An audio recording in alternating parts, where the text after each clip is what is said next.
We are at a critical stage in both presidential party campaigns where leaders at the moment need to be convincing people to be prepared and changing their vote. They need to be wooing people to their side right now, especially in light of the various plots and plans that are being made for the actual conventions. So here's the deal. Has Donald Trump maxed out? Is it possible he has gone as far as he can in convincing people he's the guy? And on the other side, is it Bernie Sanders convincing people not to vote for Hillary? Or could he just let her self-destruct at this stage and save himself all the effort? Let's wind it up and use this to launch the Monday version of the Political Animal. No whining or wheezing allowed. These are the rules. And we play by the rules here. We begin with the former Democratic senatorial aide who is now typing his way into the American psyche at the Hill, Brent Budowsky, joined by senior fellow at the Ethics and Public Policy Center, also columnist at the National Review, Mona Charen. Thank you both for joining us. Let's get to work. First up, I want you both to hear this. A Trump supporter from Staten Island was interviewed this morning on MSNBC explaining specifically why he likes Donald Trump for president. Here you go. Why? Well, he's a total businessman. I can relate to him because I was in business once. Do you believe that Donald Trump can actually achieve building this wall across the southern border? Absolutely. And how do you think he'd be able to do that? Well, I'm not sure. I was in business once, and I'm not sure. Okay, the Trump people are going to be throwing bricks at the monitors right now for us. But let's face it, Mona, I begin with you. Trump supporters are absolutely loyal. You cannot shake them, no matter what you do. But here's the question. If you look at some of the numbers, the fact that his people were not ready in Colorado, they weren't ready in a lot of other states, and his unlikability numbers are so high, is it possible that he is just maxed out with the voting base, and the only place he has to go from here is down? So, Ed, you've raised two separate things. I'm very good at that, as a matter of fact. I like to get the multiple question in there. Go ahead. All right. Well, let me try to tease it apart just a little bit. So he has a very ferociously loyal fan base. We know that. That's not news. You raised this other question of, is that also his ceiling, 35% or maximum 37% of the Republican electorate? It's looking that way. But then there's this other question about what kind of a political operator is he? Does he understand how you manipulate the system, how you, not manipulate, but how you use the rules to advance your cause? I think you used the right word in there, young lady. I'll tell you what, I think when you said manipulate, I think that was a Freudian slip.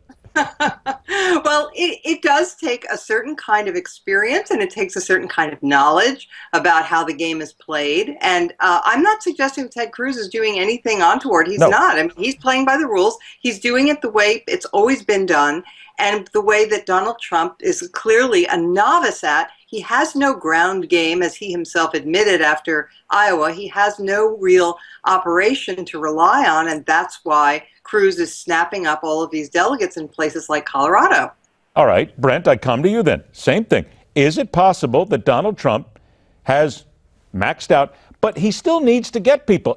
Are we at a point right now where no matter how hard he tries, the core is there, but Donald Trump will not be able to pull anybody else to his way no matter how hard he tries? Well, in a general election, that's absolutely true. I think Trump has maxed out for the general. In the primaries, we'll see. Let's watch the New York primary. As a New Yorker, I will promise you that Ted Cruz will be thanked in New York words for attacking Trump over New York values. And I think Trump will win very big. And the question will be in New York, does Trump get 50% or more, and does Cruz get 20% less? But no, I think Trump looks fairly good in Pennsylvania. Now, I will say this, by the way. I was thinking about this all day, that if Trump is nominated, Hillary will be looking for a prominent, prestigious, respected Republican to chair Republicans for Hillary. And I'm going to put Mona's name in the mix. I think she would be spectacular. I'll even give her a Cuban cigar. I think Mona just threw a brickbat at you right through the monitors. I think we're going to start this. Listen, Brent, I have my limits, and that's one of them. I'm in the never Hillary camp as well as we've really maxed out here right now on this one. I got to tell you, we hit the ceiling. Hey, Brent, 30 seconds to you on this one because we only got a couple minutes left here. When it comes down to Bernie Sanders and Hillary Clinton, does he then have the ability to entice people to pull them away from Hillary Clinton, or does he just wait for her to self-destruct, sit back, and take it from there? No, Bernie will have to win the New York primary at least by one vote. He'll have to win the Pennsylvania primary. I'm not sure that he can do that. But does he pull the won't voters persuade out? people. Does he pull the voters away, or does he just let her self-destruct? I don't think he'll be able to pull them away unless he wins a surprising victory, which is possible, and people suddenly see him as a potential president.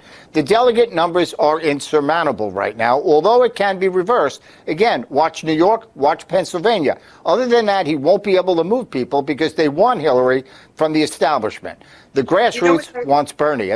Okay, I got about 40 seconds left. Mona, is it fair to say that Donald Trump, I mean, the favorability ratings are out. He still has the least favorable rating, minus 43 overall. Kasich and Sanders both have positives at this point. But does this, basically, Donald Trump and his people got caught with their pants down here when it comes to all these other places in the ground game. They've done such a terrible job here. They have no one to blame but themselves. 30 seconds. Well, exactly right. And especially when your claim to fame is that you are the super competent Uber boss who is going to make everything run properly because you can say you're fired on a TV reality show. And in point of fact, he's obviously out of his depth when it comes to politics. If he cannot manage Republican Party delegate selection, how is he going to manage U.S. foreign policy, the economy, the entitlement crisis, and other things? I mean, it does suggest something about his overall level of competence. And the people who follow Donald Trump will look the three of us in the eye and say, I smite you all. He still leads in the polls. We just got to finish with that. It's what they will always say. Mona, by the way, is not throwing anything at Brent yet, but trust me, we're going to put them in the same room together. I want to see those fireworks go because that's going to be fun. Just blew you a kiss, by the way, Mona. Look out. He's on the path. Mona, Charen and Brent Budowsky, thanks so much for joining us. Hey, when a once proud bastion of the press takes a step into a severe loss of common sense with a front page, what do we call it? Boston Globe issues next on The Hard Line.